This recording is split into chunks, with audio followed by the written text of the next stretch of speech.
Hi guys, welcome back to my channel. I'm Emma. If you are new, I'm Emma. I create fashion, beauty, lifestyle and fitness related video every week. Today's video, I just want to talk about how I develop my English ability because so many people ask me in real life. There are some tips and tricks I've learned by many studying methods and learning methods. So let's jump into it. And before getting into the subject, I just want to say that this is not a video about bragging. I just want to share my tips. Why not? And I want to make my videos kind of beneficial for others. At first, I want to introduce my background. I was born and raised in Seoul. My first language is Korean. And not all my family members can speak English. I definitely had experience studying abroad. I went to the United States when I was 23 in Korean age as an exchange student in Philadelphia for 2 semesters, so it was about 8 months. And I came back to Korea, and last year I went to Canada for 1 year and I just worked there. I didn't go to academy or school, I just worked.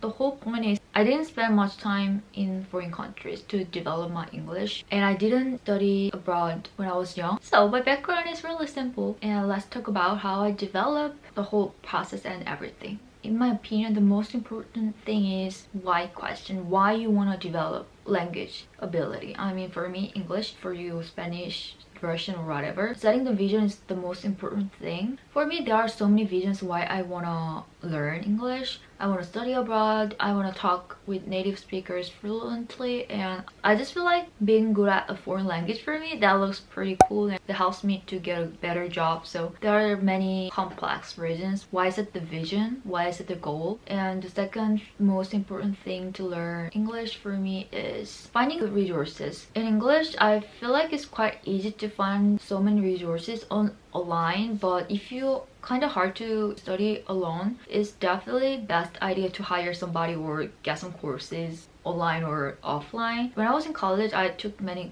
English classes and that were required, so you can take courses, you can find online resources. There are so many, so just find your own resources to keep learning. The third thing is visualizing. It sounds so corny, but was really helpful for me. Keep visualizing the person I want to be. One of the quality, the person I want to be, being fluent in a foreign language. So I start visualizing every single day. When I'm bored, I'm just thinking of the person I want to be, and that helps me to develop. That becomes kind of my own identity. So practicing and learning English becomes a natural habit for me. It's also really important learning by yourself, but it is also really important to not afraid of making foreign friends and just talk with them. At first, you're gonna be kind of upset because you are gonna make tons of mistakes, and when we were young, we weren't afraid of making mistakes and seemed silly by others, but getting older and older, it becomes scary. I did my best to overcome the fear of making mistakes. When I was in Canada, when I started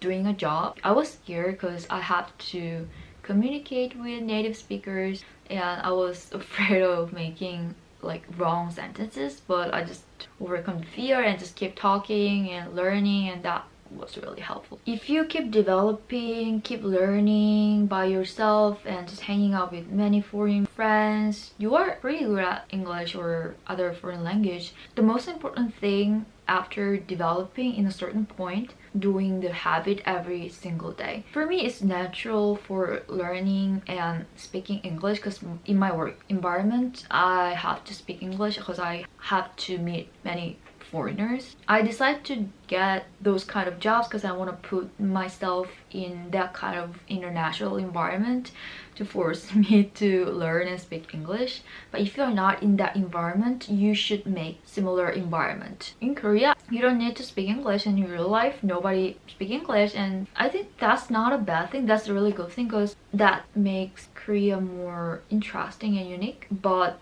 it's hard to keep maintaining your language ability, so I put myself in an international work environment, and I also going to like study group for keep speaking because in my family nobody can speak and I don't need to speak English with Koreans. Yeah, so I'm doing my best to not forget, and I also read many books in English. I'm rarely reading just learning English. Like high advanced English book. No, I usually just read books. I'm interested in English. I read a lot of like self-help and spiritual books. That's helpful for me too. And I write a lot. Yeah, I make YouTube videos, so I need to speak English.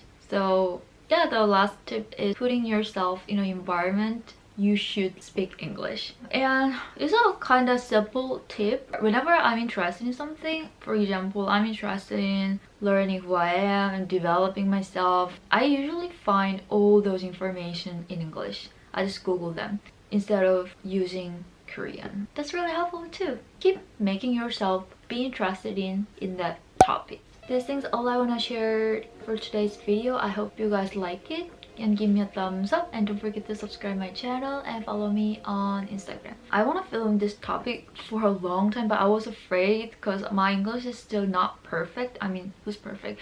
But I feel the wall I cannot overcome, you know what I mean? I'm good at simple sentences, but it's still hard for me whenever I speak long sentences and like complicated sentences. I'm still struggling. I have to translate Korean to English in my brain, and that consumes a lot of mental energy. But really simple sentence, for example, an easy daily conversation, I don't have to translate right now because I keep practicing and that becomes my nature. Anyway, thanks for watching it and see you in my next video. Bye guys!